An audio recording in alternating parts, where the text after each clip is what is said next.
porque está pequeña la letra. Pero yo le puse al Salmo un enfoque optimista del futuro. Pregúntele al que está ahí cerquita suyo. Dígale, excuse me. Por favor, ayúdeme. Dígale, excuse me. How do you foresee the future? ¿Cómo ves el futuro? ¿Qué le dijo?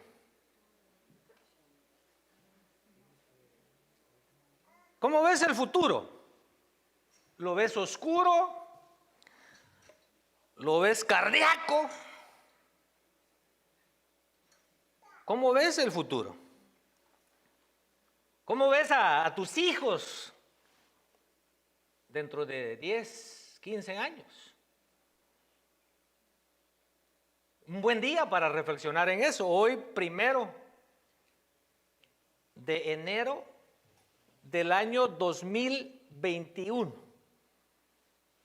Nunca muchos de los que estamos aquí nos imaginamos haber estado vivos en esta época de la historia, pero aquí estamos por la misericordia del Señor. Bueno, antes de cerrar el Salterio, o sea, el libro de los Salmos, el Espíritu Santo, quien fue el que inspiró toda la Escritura, consideró importante incluir 8 oraciones personales de David. Pero eran unas oraciones íntimas donde él revela lo que había en su corazón, lo que había en su alma. Esto entonces nos deja ver que la oración es un acto de adoración. Hoy es un buen día para que usted y yo, con humildad, agarremos una agenda, agarremos un calendario, algo que tenga fechas, y nos disciplinemos a la oración y vayamos marcando todos los días. Usted mire qué se inventa y vaya marcando 3 minutos de oración, 5, 60, lo que sea, o un checkmark. Usted sabe, porque eso va a ser su relación con Dios. Porque el Padre busca adoradores que le adoren en espíritu y en verdad. Entonces, si el Espíritu Santo consideró incluir estas 8 oraciones dentro del himnario de Israel, eso me indica que Dios ve mi oración, su oración, como un acto de adoración. Entonces, si yo no oro, yo no adoro, por lo tanto no soy adorador. El Salmo 144 es la 7ª de dichas oraciones. Lo que ya hemos visto de manera resumida, estos últimos 8 salmos empiezan a partir del 138. En el Salmo 138, David, por eso le dije buen día hoy, 1 de enero. David hace un compromiso a una vida de oración, a una vida constante de oración. En el Salmo 139 nos damos cuenta que la oración es una fuente de sabiduría y revelación que no se enseña en las universidades, que viene directamente de lo alto, de Dios. En el 140 vimos que hay liberación, hay protección y hay vindicación a través de la oración. Salmo 141 vimos que la oración produce un estilo de vida piadoso. Es decir, que si yo empiezo a vivir ya muy bravo, ya muy edgy, y yo empiezo ya a actuar de manera tal vez un poco orgullosa o egocéntrica, esa es una señal de que estoy descuidando mi vida de oración, porque la oración produce un estilo de vida piadoso, es decir, agradable a los ojos del Señor. En el Salmo 142 vimos que la oración, yo le puse hoy, ¿verdad? Es el salvavidas ante las aguas turbulentas de la desesperación. Y en el Salmo 143 vimos como parte de esa oración un ejercicio espiritual que nos ayuda a fomentar, a desarrollar, a acrecentar nuestra fe. Y ese ejercicio consiste de 3 partes. Número 1, la importancia de recordar los días de ayer, no para lamentarnos, sino para precisamente ver qué fue lo que hicimos.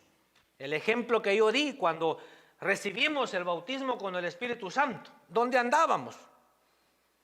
Andábamos shopping, andábamos detrás de las especiales, estábamos en el gimnasio. Lo más seguro es que estábamos en la búsqueda de lo espiritual.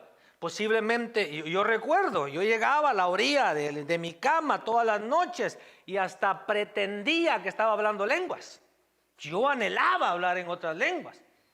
Entonces es importante que yo recuerde esos días, porque la Escritura dice que vuelva a hacer las obras que hacía al principio. Yo recuerdo que yo pensaba que si yo oraba a las 5 de la mañana, 1 hora, y 1 hora antes de acostarme, yo iba a recibir poder para sanar enfermos, para echar fuera demonios, para levantar paralíticos, para resucitar muertos. Y entonces es ejercicio de recordar. Pero luego habla el otro ejercicio, el versículo 5 del 143, la otra parte del ejercicio era meditar. Y meditar se refiere a poner marcas. Y yo le daba como ejemplo el cumpleaños. Alguien marcó el calendario. Y cada año nosotros estamos seguros que en ese día nacimos. Usted y yo no nos acordamos, pero alguien marcó la fecha. Entonces, de igual manera, el salmista dice: medito en tus obras. Es importante marcar lo que Dios ha hecho porque se nos olvida.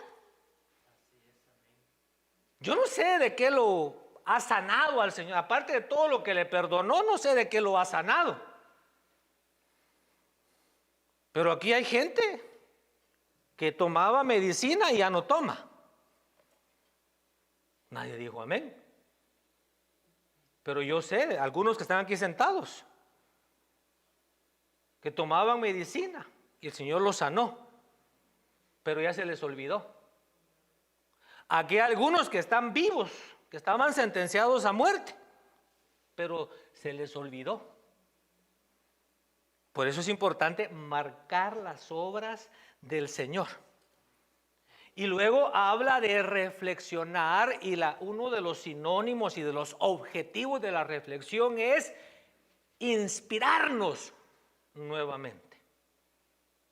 ¿Cómo se sentirían ustedes, hermanas, que sus esposos reflexionaran respecto a la actitud que manifestaban cuando eran novios? Y que su esposo se inspirara nuevamente y de repente llegara a su casa con un ramo de flores y una caja de chocolates. Aleluya, habla, Padre, que tu siervo tal vez escucha. Eso es reflexionar. El volver a inspirarnos. Bueno, no sé cómo era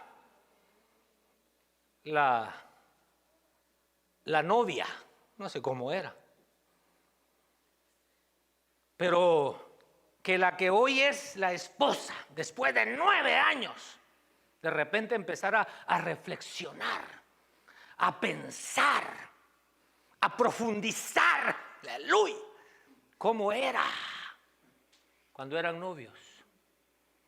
¿Cómo se sentiría el galán hoy en día? ¡Aleluya! Pues es lo que Dios está esperando. Porque, hermanas, ¿verdad que ustedes no se enamoraron de un patán? ¿Sí sabe qué es un patán? Si no sabe, búsquelo en el diccionario. ¿Verdad que ustedes se enamoraron de un galán, educado, respetuoso, caballeroso, que les abría la puerta del auto? Cuando llegaba a un edificio, él corría y abría, decía: pase adelante, mi vida. Bueno, los ya jovencitos, no sé cómo le va a usted, caballero, en su casa, pero cuando tenemos babies, los cuidamos, los protegemos, los limpiamos. Si se cae, lo levantamos con ternura. Pero ya cuando tiene 12, 13 años, si se cae de la bicicleta.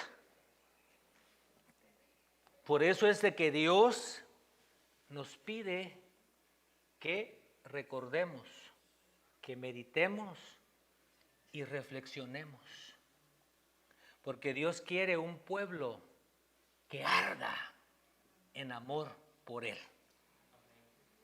Pero el salmo de hoy es el 144 y es un enfoque optimista del futuro a pesar del infortunio, a pesar de los reveses que la vida nos presenta, a pesar de que a veces solo se ve oscuro, no se ve nada claro. Los 7 puntos que vamos a ver. Primero, en el versículo 1 vamos a ver 2 cosas: la actitud de David al acercarse a Dios. Vamos a ver el reconocimiento de David de guerras y batallas. Vamos a ver en el versículo 2 la declaración de fe, es decir, las convicciones de David en su relación con Dios. Yo siempre pienso para diciembre que la gente se traza metas, pone resoluciones que no las logra simple y sencillamente porque va en contra de sus convicciones. Uno tiene que trazarse metas, trazarse resoluciones en base a sus propias convicciones. Versículos 3 y 4. Una reflexión corta tocante a la vida del hombre. Versículos 5 al 8 y 11, la oración por liberación y vindicación de David. Versículos 9, 10, 12 al 14, la perspectiva del futuro que él tenía y la cláusula o estipulación. Esto no pasa solo porque tiene que pasar. En el versículo 15 se nos da la condición que debemos de cumplir para que todos estos beneficios recaigan sobre nuestra vida. Bueno, en el versículo 1 dice: bendito sea el Señor. Habría conmigo: bendito sea el Señor. Pero esa palabra bendito, lo que literalmente quiere decir es esto. Entonces, cuando el salmista está diciendo bendito sea el Señor, ¿qué está diciendo?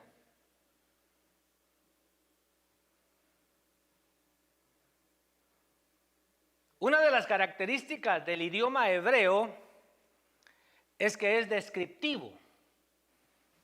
No es tan teórico, sino lo que procura es presentarnos algo visual, imágenes. Si yo tuviera la oportunidad de orar por Moisés hoy, yo oraría que Dios le dé más paciencia de la que tenía. Porque Moisés fue pastor de un pueblo que dice la escritura era duro de servir. Eso quiere decir que era terco, que era necio. Entonces, cuando el salmista está diciendo bendito sea el Señor, él está diciendo: Señor, me doblego, me rindo, me entrego. Y luego dice que adiestra mis manos para la guerra y mis dedos para la batalla. Esa palabra adiestrar es que me enseña.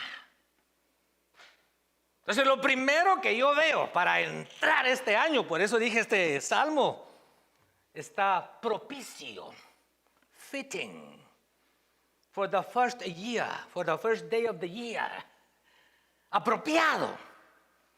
Entonces yo miro que él se acerca a Dios en una actitud de sumisión. Señor, hágase conmigo conforme a tu voluntad, conforme a tu propósito, como en la oración que Jesucristo enseñó: Padre nuestro que estás en los cielos, venga tu reino. No se lo sabe usted. A ver, Padre nuestro que estás en los cielos, santificado sea tu nombre. Venga tu reino. Hágase tu voluntad. Pero él viene con una actitud enseñable. Él viene dispuesto a que lo adiestren, a que lo enseñen. Y esa es una actitud que debemos de manifestar nosotros. Hay cosas que no las sabemos, que Dios quiere enseñarnos. Y a veces nos las puede enseñar hasta a través de un niño. Es más, joven, ¿cuántos jóvenes todavía quedan aquí? Quizá Dios te quiere enseñar a través de tu madre, que tal vez no terminó ni el 6º grado. Y tú eres un LEC, dicen en Guatemala, un bachelor. Tienes tu grado académico, pero hay cosas que solo tu mamá te puede enseñar. Pero como ya tienes tu bachelor degree y tu mamá no terminó el 6º grado, entonces necesitas una actitud enseñable. Quizá tu abuelo, que no sabe ni leer ni escribir, tenga una lección de vida para ti. Pero necesita ser enseñable. En un training de liderazgo nos dijeron a la clase: busca gente fat, faithful, available and teachable. Gente fiel, gente disponible y gente enseñable. Pero ahí mismo en el versículo 1, cuando él dice: él adiestra mis manos para la guerra y mis dedos para la batalla, entonces me está hablando de que iban a haber conflictos. Amén, amén. Entonces, nosotros debemos comprender los tiempos. Hay tiempos de paz, como el tiempo de Salomón. Pero hay tiempos de conflictos, como el tiempo de David. Hay tiempos de guerra. Y la Escritura dice que el reino de los cielos sufre violencia y que solamente los violentos lo arrebatan. ¿Y si tiene segunda de Corintios 11:23 de casualidad? Y Efesios 6:2, el que todos sabemos, ¿verdad? Porque nuestra lucha no es contra, dice la versión tradicional. Pero nos habla de la realidad de la lucha, de la realidad de los conflictos. O sea que el cristiano debe de entender que esta es una vida de luchas. Por eso cantaban los hermanos el día de ayer, no ayer, antes. Batalla no es batalla si no viene la prueba, si no hay la calumnia.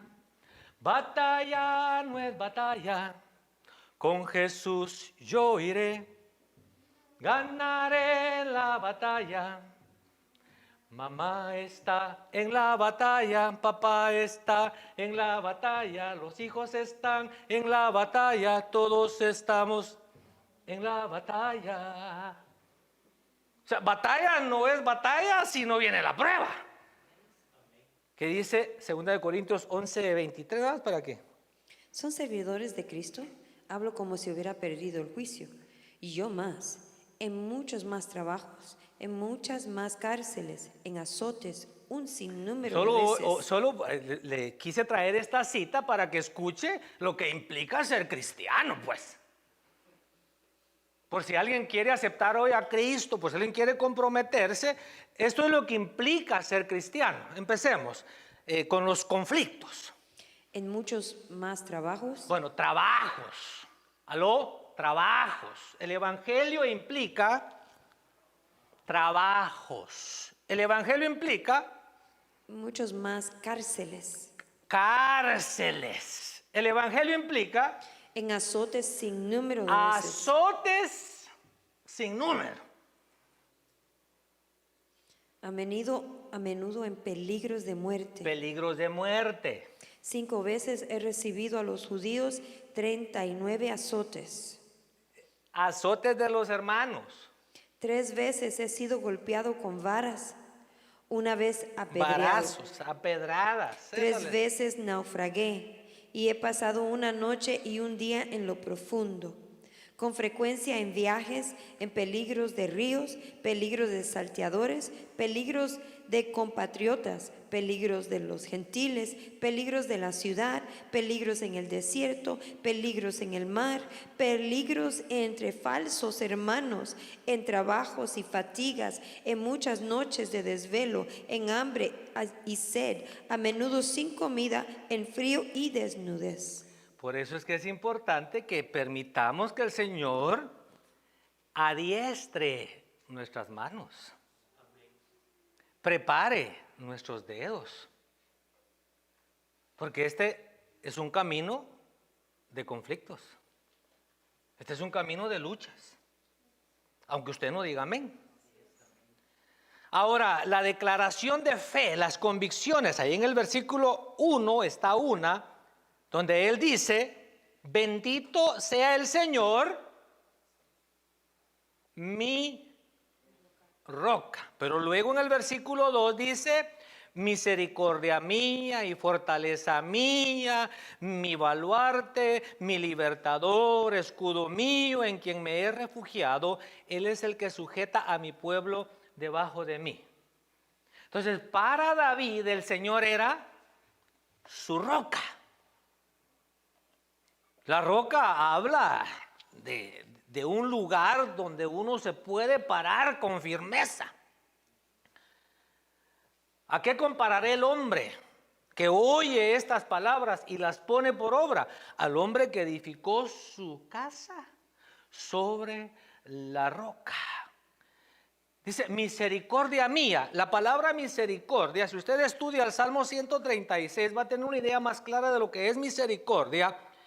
Pero en resumen se refiere a la bondad y la fidelidad de Dios. Mi fortaleza se refiere a un lugar amurañado que es un poco similar a baluarte, solo que baluarte es como la torre donde se pone el guardia a controlar. O sea que Dios está pendiente de los enemigos que me quieren atacar. Él es mi libertador y Él es mi escudo. Esa es una declaración de fe. Eso es lo que David creía respecto a Dios.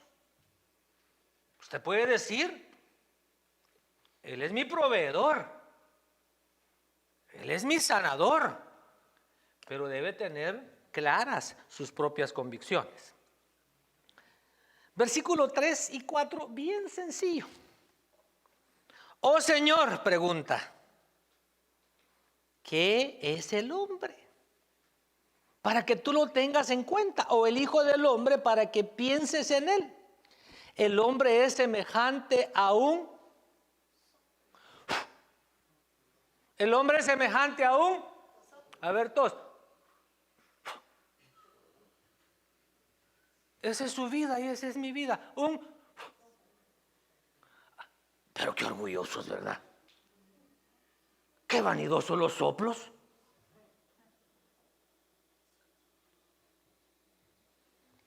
Sus días son como una sombra. ¿Qué pasa? Hoy ni sombra hubo porque no hubo sol. Pero cuando el sol alumbra y se para uno y le da ahí está la sombra. Y a medida que se mueve el sol, ¿qué pasa con la sombra? Y ya cuando el sol se esconde, se desaparece la sombra. Esa es la vida del hombre. Ahora, ¿por qué David lo menciona? Él está reflexionando. Entonces él dice, pero Señor, ¿por qué tanto interés en mí? ¿Aló? ¿No se emociona usted? ¿No se alegra? De que a pesar de lo efímero, de lo pasajero que usted y yo somos, de lo frágil que somos, de lo corta que es nuestra vida, Dios se interesó en usted. Dios le dio de su Espíritu Santo. Dios le da de su palabra. Mire, hay cosas en las que uno no invierte. Por ejemplo, hay vasos, hay platos, hay cubiertos que se llaman desechables. Están destinados para usarse una vez y después el juicio. Entonces usted y yo somos como ese cubierto, como ese plato de papel. Lo deja allá afuera y se arruina. Entonces él reflexiona y dice, Señor, pero qué dichoso yo, que a pesar de que soy desechable, ¿te fijas en mí? Viene un poco calladito usted. Entonces la vida es transitoria. Ahora en su oración, versículos 5 al 8 y el 11 dice lo mismo que el 8. Oh Señor, inclina tus cielos y desciende, toca los montes para que humeen. Él está inspirándose en lo que pasó en el Sinaí. Despide relámpagos y dispérsalos, lanza tus flechas y confúndelos. Extiende tu mano desde lo alto, rescátame y líbrame de las muchas aguas, de la mano de extranjeros, cuya boca habla falsedad, cuya diestra es diestra de mentira. Versículo 11. Rescátame y líbrame de la mano de los extranjeros, cuya boca habla falsedad y cuya diestra es diestra de mentira. Entonces, él en su oración le está pidiendo a Dios que intervenga, pero con toda su fuerza, con todo su poder. Porque acuérdese que él había meditado, había reflexionado. Entonces él sabía que Dios lo único que necesita es darle órdenes a las avispas. Dios dice que tiene depósitos de granizo. El seguro que teníamos de la iglesia, bueno, que todavía tenemos, no nos aguantó. Porque en mayo hubo aquí una tormenta de granizo que casi todos le hemos tenido que cambiar el techo a la casa. Y aquí también se cambió. Y eso que no cayó granizo todo el día. ¿O sí? No. Como media hora, una hora tal vez. ¿Y el daño que hizo? Ahora, ¿cómo sería cuando Dios en las batallas enviaba granizo? Dios no necesita misiles.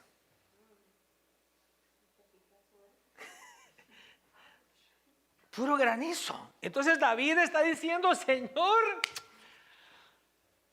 saca tus armas. Despliega, Señor, tu poder. ¿Sí se recuerda que hace unos pocos años los rusos sacaron ahí unas muestras del armamento que tienen? Pero solo en computadora lo sacaron. Esas cosas les pueden fallar. Un cablecito, una mala programación y a ellos mismos les cae. Entonces David está diciendo: Señor, que se vea que tú eres majestuoso. Porque tenemos un Dios majestuoso. Ahora, la perspectiva que David tenía del futuro, pues ya lo leímos, ¿verdad? Respecto a la espiritualidad, versículo 9 dice: oh Dios, un cántico nuevo te cantaré. Y pues él era músico, ¿verdad? Con el decacordio, con un arpa de 10 cuerdas. O sea, él estaba proyectándose hacia el futuro y dijo: Señor, en el 2021 yo voy a estar vivo. Y voy a empezar el año cantando.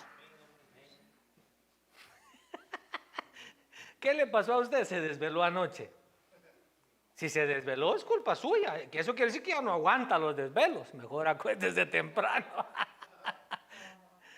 Sí, si anda así medio, es porque ya está muy viejo para desvelarse. Ya no puede. Acuérdese temprano. Pero estamos entrando al 2021. Platicaba hoy con un pastor y le decía: hermano, qué privilegio, qué dicha la nuestra, qué bendición. Cruzamos la frontera del tiempo. Muchos ya no la cruzaron. Familiares, amigos, compatriotas.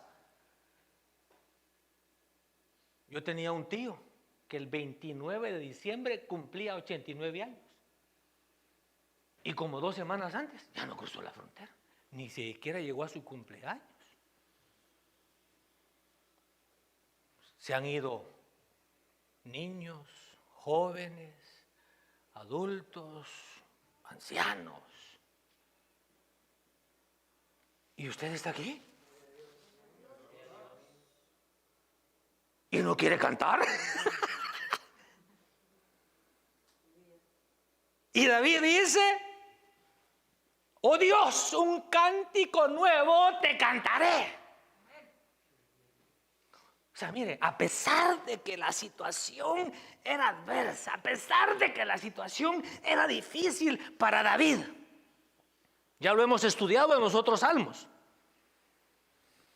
De repente él, como ya habíamos visto en el salmo anterior, él empezó a recordar, y por eso es que él ora de esta manera ahora. Él empezó a recordar todo lo que Dios, y de repente, ¡pum!, póngale pausa ahí. Y entonces se enfocaba en meditar, se enfocaba y empezó a ver los rayos que echaba en el monte Sinaí. Y empezó a ver los truenos. Y empezó a recordar cómo Dios obró a favor del pueblo. Y después se inspiró, reflexionó. Dijo, yo todavía no he empezado a vivir. Me falta mucho por hacer dentro del propósito de Dios. Así es de que lo primero que confieso, lo primero que declaro, lo primero que veo en mi futuro es un cántico nuevo. Pero después, él mira el gobierno. Dice, el que da victoria a los reyes. Él rescata a David, su siervo, de espada maligna. Acuérdense que él era el rey, el cabeza de gobierno. Entonces aquí no van a haber golpes de estado. Aquí va a haber un buen gobierno. No era democracia, por supuesto, era teocracia. Entonces él empieza a visualizar, no tiene miedo. Usted y yo tampoco debemos de tener miedo, porque nosotros entendemos que la Escritura dice que es Dios quien cambia los tiempos y las edades. Él establece reyes y quita reyes. Entonces usted y yo tranquilitos. La visión hacia el futuro. Pero también él mira a su familia en el futuro. Y él dice, nuestros hijos serán plantíos florecientes. A nuestros hijos les va a ir bien. Como que me equivoqué de iglesia, yo venía, pero dije yo, este mensaje va a estar cañón. Dije yo, los hermanos van a estar ahí, aleluya, gloria a Dios. Especialmente los que tienen hijos pequeños, se van a parar y el de la batería va a decir, can I play the drums? Y se va a poner ahí, brrr, y de la trompeta también ya viene a tocar la trompeta. Brrr.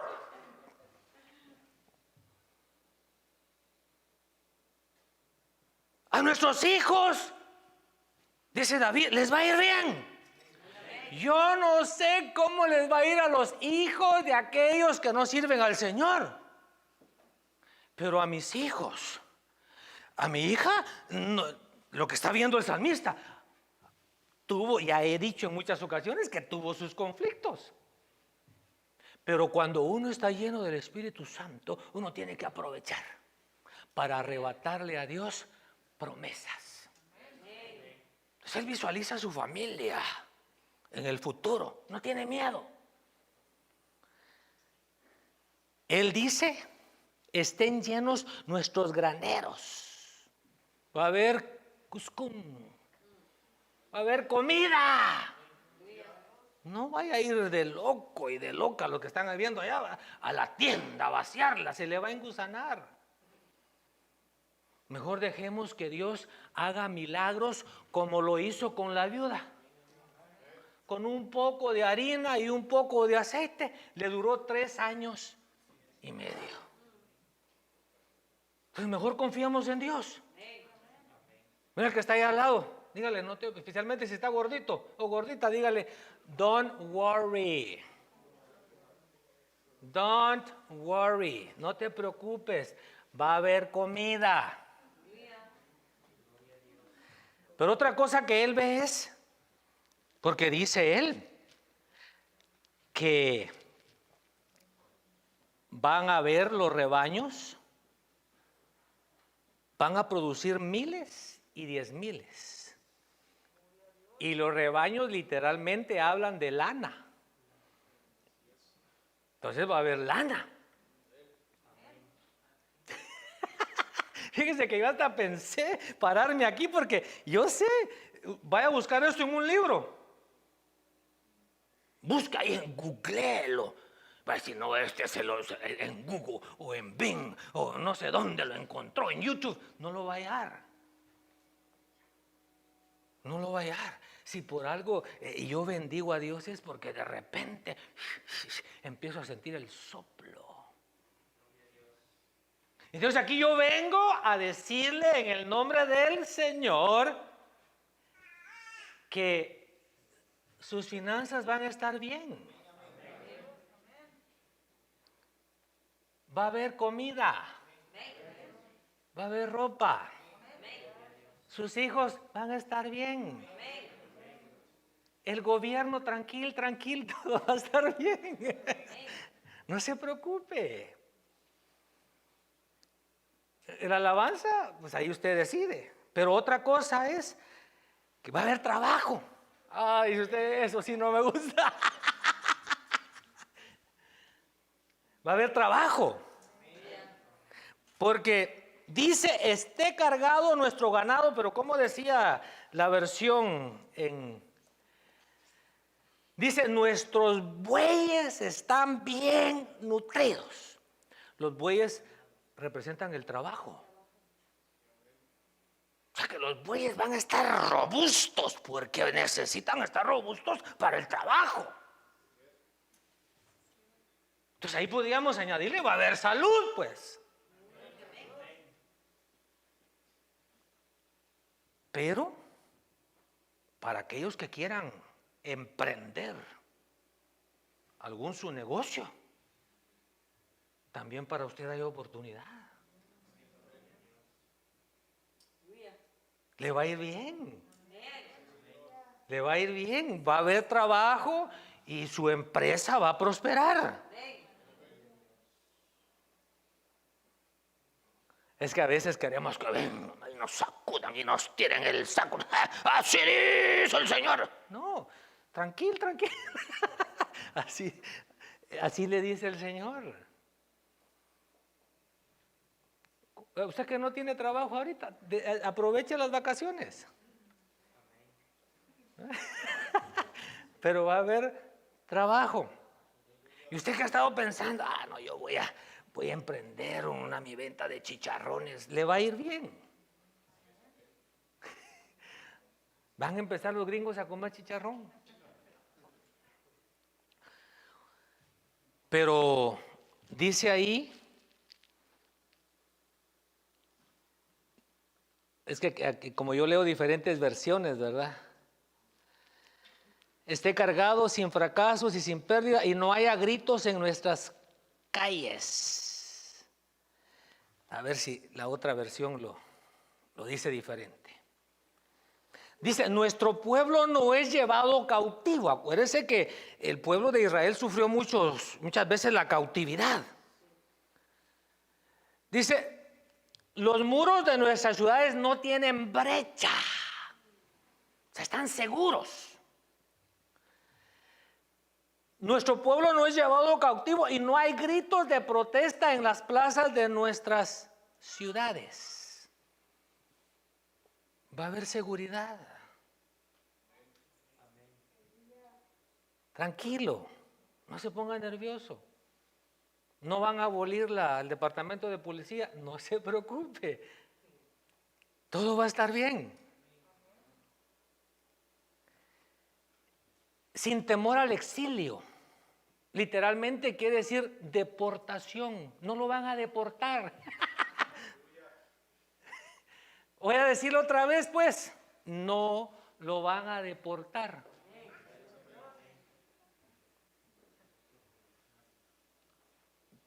Y por último, dice que ahí dice, ¿verdad? Que no van a haber gritos en las plazas. Va a haber estabilidad política, porque la gente se... ¿Y qué va a pasar? Y se va a acelerar la venida del anticristo. ¿Y qué será esto? ¿Será que los dolores de parto se van a incrementar? No, si los dolores de parto, ¿qué ratos? La naturaleza está gimiendo por la manifestación de los hijos de Dios. Este es un mensaje para el pueblo de Dios. Entonces va a haber estabilidad política. A usted no le va a afectar qué partido esté gobernando. Su responsabilidad y mi responsabilidad es orar por ellos. Y Dios puede encargarse. ¿Verdad? ¿Qué le pasó a Herodes? ¿Cómo murió Herodes?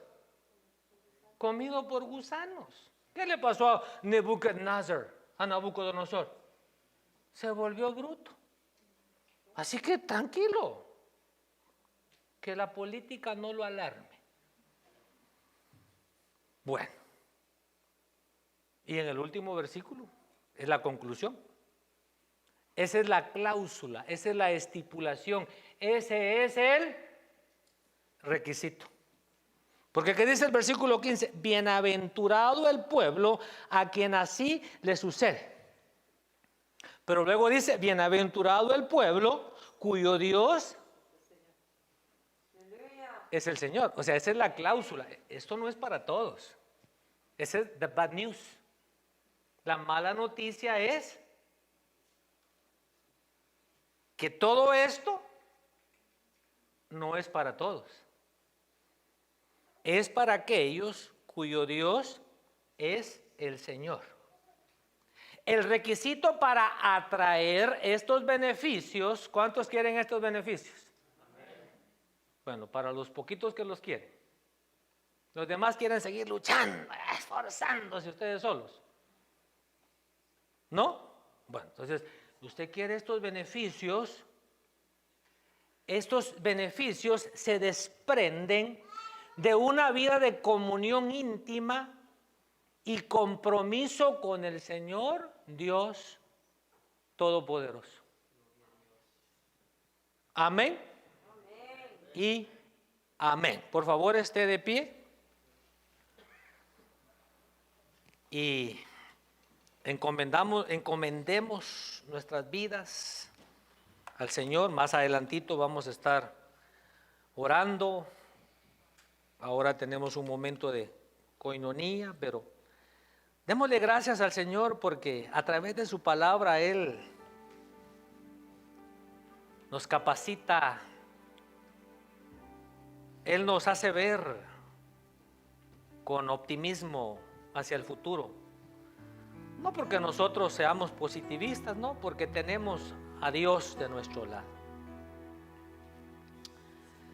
Padre de misericordias, Padre nuestro, Dios Todopoderoso, cómo anhelo que cada uno de nosotros entendamos el rema de tu palabra. Cómo anhelo, Señor, que cada uno de nosotros manifestemos una actitud favorable delante de ti. Y que tú, Señor, nos des un corazón humilde, un corazón enseñable. Y que podamos nosotros pararnos en la brecha, conscientes de que con nuestras fuerzas no podemos lograrlo, suplicándote que nos ayudes a desarrollar una vida de oración más constante, más íntima, que nuestro oído esté afinado de tal manera que podamos escuchar, que podamos discernir esa voz sublime, esa voz suave, ese sentir, ese susurro de tu Espíritu Santo. Señor, que no seamos nosotros como el pueblo de Israel, un pueblo duro de cerviz, un pueblo duro de corazón,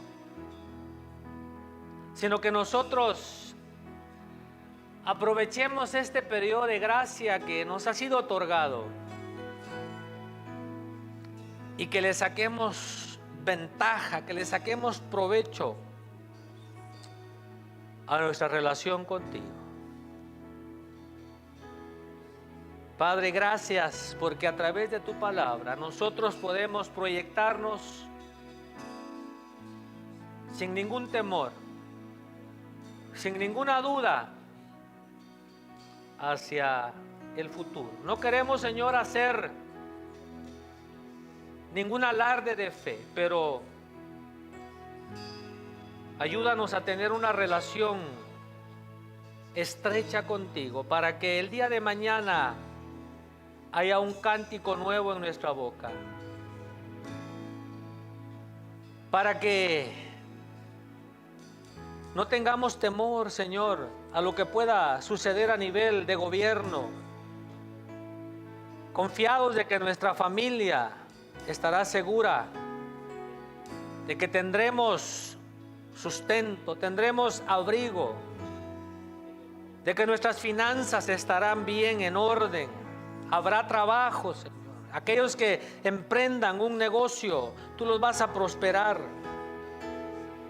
Habrá seguridad en nuestra ciudad, habrá seguridad en nuestro país para nosotros que estamos bajo tu sombra, bajo tus alas. Viviremos sin temor al exilio. Viviremos confiados de que habrá estabilidad.